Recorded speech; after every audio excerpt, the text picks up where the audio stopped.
আজকে আমি চলে আসছি গরিবের মরুভূমিতে। মরুভূমি বলার কারণ হচ্ছে এখান থেকে কোনো কিছু দেখা যাচ্ছে না, শুধু বালু আর বালু দেখা যাচ্ছে। এই মরুভূমির এক পাশে হচ্ছে নদী, আরেক পাশে হচ্ছে বালু। দেখে মনে হচ্ছে নদীর সব বালি উপরে তুলে ফেলছে। মরুভূমির পাশে রয়েছে একটি সুইচ গেট, সেটিও ঘুরে দেখাবো। হ্যালো এভরিওয়ান, কি অবস্থা সবার? আজকে আমি চলে যাচ্ছি নরসিংদী জেলার রায়পুরা থানা সারেখোলা গ্রামে। আপনাদেরকে ঘুরে দেখাবো গরিবের সেই মরুভূমি। দুবাইতে যেমন অনেক বড় বড় মরুভূমি রয়েছে, ঠিক আমাদের বাংলাদেশের ছোট্ট একটা গরিবের মরুভূমি রয়েছে। সেখানে আজকে চলে যাচ্ছি আপনাদেরকে ঘুরে দেখানোর জন্য। অবশেষে বলতে বলতে আমরা আসা পড়ছি সারেখোলা গ্রামের সেই মরুভূমিতে। দেখে তো বুঝতেই পারছেন যে কত দূর দূরান্ত থেকে দেখা যাচ্ছে না, কুল কিরানা এত সুন্দর ভাবে দেখা যাচ্ছে। একটু বলতে সেখানে যাওয়ার পরে মরুভূমির একটা ফিল পাইতেছিলাম, কারণ কোনো কিছু দেখা যাচ্ছিল না এক মাথা থেকে ওই মাথা পর্যন্ত। তার জন্য হাঁটতেছিলাম আর বলতেছিলাম। অবশেষে আমি এসে পড়ছি সেই মরুভূমিতে, যাকে আমরা বলি গরিবের মরুভূমি। কারণ হচ্ছে মরুভূমির এক সাইড থেকে অন্য সাইড দেখা যায় না। আমাদের এটাও যেহেতু গরিবের মরুভূমি, আমাদের এক সাইড থেকে এক সাইড দেখা যাইলেও তেমন ভালো করে বোঝা যায় না। তো দেখতেই পারছেন মরুভূমির এক পাশে হচ্ছে নদী, যে নদীটার নাম হচ্ছে মেঘনা নদী। এই নদী থেকে কিন্তু সবগুলা বালু উপরে তোলা হয়েছে। যতটুকু আমি জানতে পারছি এবং শুনতে পারছি, এখানে নাকি অনেক বড় একটা কারখানা বানানো হবে, যার কারণে এখানে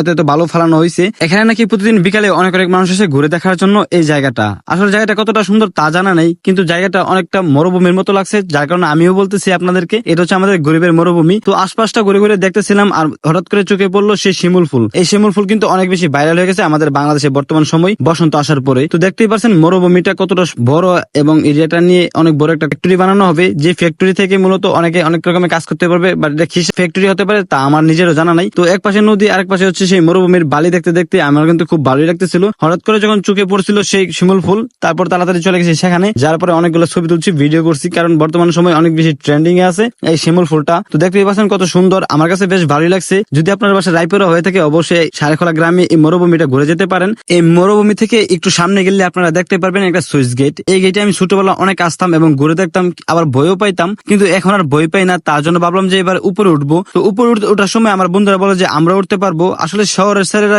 তেমন কিছু না পারলেও এদিক দিয়ে আমরা কিন্তু এগিয়ে আছি, কারণ আমরা বই না পেয়ে ঠাস করে উঠে গেছি। এবার শহরের ছেলেরা সহজে উঠতে পারবে না, বই পাবে। এটা কিন্তু অনেক উঁচু জায়গাতে। তারপর এক এক করে আমরা তিন বন্ধু উঠলাম। উঠার পরে সেখানে পরিবেশটা মোটেও ভালো ছিল না, যার কারণে তাড়াতাড়ি করে আবার এখান থেকে নামার জন্য সিদ্ধান্ত নিলাম। কিন্তু এখান থেকে পুরোটা জায়গা সুন্দরভাবে ঘুরে দেখতে পারছিলাম। এবার আমরা এক এক করে নামতেছি আর এনজয় করতেছি, বলতেছি যে এখান থেকে লাভ দেবো এরকম করতে করতে মজা করতে করতে নামলাম। আর বললাম যে মনে হচ্ছে এভারেজ জয় করে ফেলছি। ফাল দিয়ে নামার পরে কতটা এনজয় করতেছি, আমি নিজে একটু হাসাহাসি করতেছিলাম আর বলতেছিলাম দেখ নাইমা গেছি, পালে এইভাবে নাইমা দেখা। সেখান থেকে আমরা চলে গেছি শ্রীরামপুর বাজারে আলুর চপ এবং ঝালমুড়ি খাওয়ার জন্য। এই দুইটা জিনিস আমার কাছে মোটামুটি ভালোই লাগে, তার জন্য আমরা প্রতিবারের মতো এবারও চলে গেছি সেখানে এগুলো খাওয়ার জন্য। তো এটার দাম ছিল মাত্র 20 টাকা আলুর চপ। 20 টাকা দিয়ে খাইছি একটা, ভিতরে ছোট্ট একটা মাংসের টুকরা ছিল। এদিক দিয়ে আবার এসে পড়ছি সেই ভাইরাল ঝালমুড়ি খাওয়ার জন্য। উনার ঝালমুড়িটা মোটামুটি ভালোই লাগে, 50 টাকা প্লেট। 50 টাকা প্লেট ঝালমুড়ি খাইতেও বেশ ভালো লাগে। আস্ত ডিম থাকে, আরো নানা রকমের জিনিসটা থাকে, এর জন্য আমার কাছে ভালোই লাগে খাইতে। আজকের ভিডিওটা ভালো লাগলে বেশি বেশি করে শেয়ার করে সবাইকে দেখার সুযোগ করে দেবেন এবং পেজটা ফলো করে আমার পাশে থাকবেন। দেখা হবে নতুন কোনো ভিডিওতে আপনাদের সবার সাথে। ততক্ষণ পর্যন্ত পেজটাকে ফলো করে আমার পাশে থাকুন।